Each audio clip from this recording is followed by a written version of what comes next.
তোমাদেরকে তো বলেইছি এখন কোনো কাজবাজ সেরকম করা হচ্ছে না।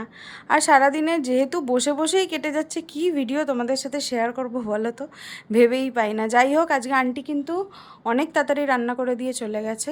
এখন যদিও ঘড়িতে 1টা বাজতে যায়। বসেই ছিলাম, মানে রেস্ট করছিলাম। তো এই যে এখানে রান্না যেহেতু করে দিয়ে গেছে আন্টি, তো ভাবলাম চলো কী রান্না করেছে সেটাই তোমাদেরকে দেখাই। আজকে কিন্তু মেনুটা খুবই সিম্পল। সবসময় মানে বেশি কিছু দিয়ে ভাল লাগে না খেতে। এই যেখানে ভাত, এই যেখানে কলমি শাক ভাজা। কলমি শাক আর লাল শাক খেতে আমার বেশ ভালো লাগে। কলমি শাকটা বেশিই খাই, লাল শাকটা খাওয়া হয় না ওরকম। এখানে একটুখানি আম কেটে নেওয়া হয়েছে। এখানে আবার 2 পিস মতো রসগোল্লা আছে, 2 কি 3 পিস মতো রসগোল্লা আছে। আর এই হয়েছে মাছ। মা এটাকে বলে মেরো মশলা দিয়ে মাছ, মানে ধনে গুঁড়ো, জিরে গুঁড়ো, আদা, রসুন, পেঁয়াজ সব রকম দিয়ে এই মাছটা করে। আর এটা খেতে না দারুণ লাগে, দারুণ।